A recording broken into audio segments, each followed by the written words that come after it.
शुरू हुआ संसद का बजट सत्र। वित्त मंत्री ने पेश किया आर्थिक सर्वेक्षण। 2022-23 के लिए 7% विकास दर का अनुमान।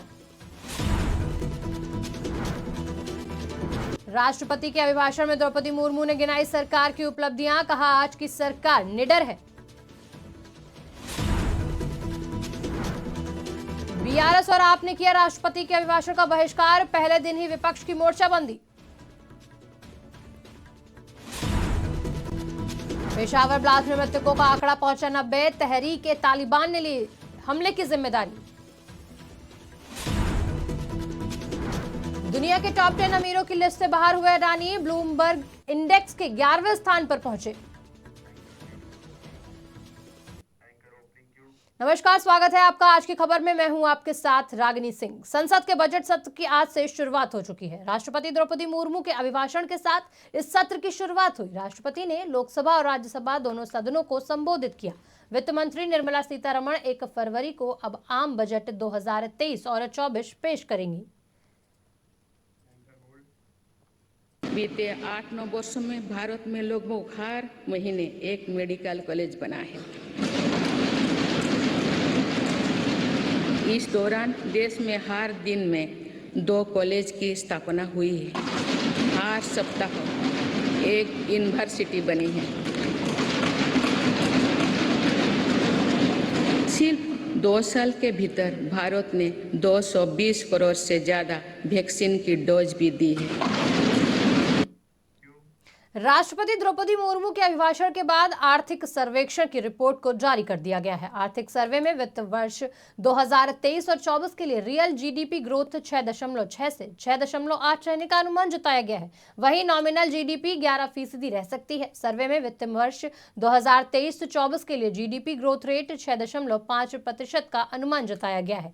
ये पिछले 3 साल में सबसे धीमी ग्रोथ होगी। वहीं नॉमिनल जीडीपी का 11 रहने का अनुमान लगाया गया है। FY23 के लिए रियल जीडीपी अनुमान 7% है। सर्वेक्षण में कहा गया है कि देश की अर्थव्यवस्था ने जो कुछ खोया था उससे वो उबर गई है। कोविड महामारी के दौरान जो गतिविधियां धीमी हो गई थी उन्हें फिर से सक्रिय कर दिया गया है। आर्थिक सर्वे अमृतकाल थीम पर आधारित है।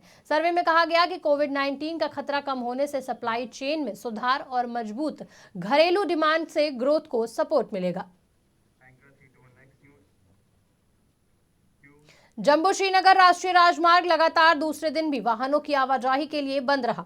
अधिकारियों ने मंगलवार को बताया कि चंदरकोट और बनिहाल के बीच कई स्थानों पर बारिश के कारण पत्थर गिरने और कीचड़ धंसने की घटनाएं सामने आई हैं। इस वजह से जम्मू श्रीनगर राष्ट्रीय राजमार्ग आवाजाही के लिए बंद रहेगा। अधिकारियों ने लोगों को नसीहत देते हुए कहा कि जम्मू श्रीनगर NSW अभी भी बंद है। लोगों को सलाह दी जाती है कि जब तक बहाली का काम पूरा नहीं हो जाता तब तक NH44 पर कोई यात्रा न करे। संसद का बजट सत्र आज से शुरू हो चुका है। सदन में जाने से पहले प्रधानमंत्री नरेंद्र मोदी ने मीडिया के सामने सत्र को लेकर एक संक्षिप्त भाषण दिया, जिसमें उन्होंने विपक्षी दलों के सांसदों से सहयोग की अपील की। पीएम मोदी ने कहा कि बजट सत्र में तकरार तो रहेगी, लेकिन तकरीर तो रहनी ही चाहिए। इसके अलावा उन्होंने महिला सशक्तिकरण की भी बात कही। पीएम ने कहा कि आज बजट सत्र शुरू हो चुका है। अर्थ जगत में जिनकी मान्यता है उनकी आवाज आशा की किरण ला रही है। उसका एक ही मकसद रहा है, एक ही मोटो रहा है, एक ही लक्ष्य रहा है और हमारी कार्य संस्कृति के केंद्र बिंदु में भी एक ही विचार रहा है। India first, citizen first. सबसे पहले देश, सबसे पहले देशवासी। कथावाचक आशाराम बापू को गुजरात की गांधीनगर कोर्ट ने उम्र कैद की सजा सुनाई है। आशाराम बापू को यह सजा सूरत की 2 बहनों के साथ रेप के मामले में मिली। आशाराम बापू पहले से जोधपुर कोर्ट के फैसले के आधार पर नाबालिग से रेप के मामले में उम्र कैद की सजा काट रहे हैं। अब गांधीनगर कोर्ट ने उन्हें बलात्कार के एक और मामले में दोषी पाते हुए उम्र कैद की सजा सुनाई है। 31 जनवरी को गांधीनगर कोर्ट ने महिला शिष्या से रेप के मामले में आशाराम बापू को सजा सुनाई थी। मान्यवर न्यायपालिका गांधीनगर के एडिशनल सेशन जज साहब ने आशाराम को दोषी करार करने के बाद सजा के बारे में हमको सुनने के बाद इस नतीजे में पहुंची है कि उनको 376 और 377 में लाइफ इम्प्रिजनमेंट की सज़ा दी गई है। बाकी की जो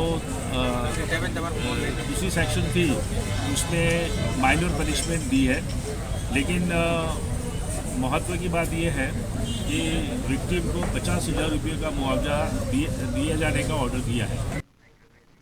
नेपाल से लाई जा रही दिव्य शिलाओं का सभी राम भक्तों को बेसब्री से इंतजार है। इन्हीं शिलाओं से भगवान राम की भव्य, दिव्य और अलौकिक मूर्ति बनाई जाएगी।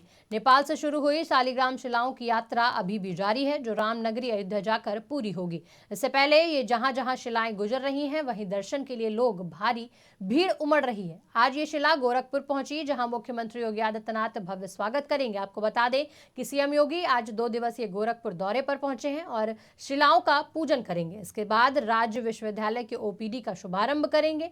आयुर्वेद, यूनानी और होम्योपैथी के ओपीडी का भी शुभारंभ करेंगे। मुख्यमंत्री शिवराज सिंह चौहान ने कलेक्टर कमिश्नर कॉन्फ्रेंस में अफसरों की तारीफ की। उन्होंने कहा, हम वो लोग हैं जिन्हें जनता की जिंदगी बदलने का सौभाग्य मिला है। आप शासन के प्रतिनिधि हैं। अच्छा कार्य देखकर मन में आनंद और प्रसन्नता होती है। हम लोगों की जिंदगी बदलने के लिए काम कर रहे हैं। आप साधारण नहीं हैं, मध्य प्रदेश के सबसे महत्वपूर्ण व्यक्ति हैं। आप प्रदेश के 8.50 करोड़ नागरिकों में से चुनिंदा लोग हैं।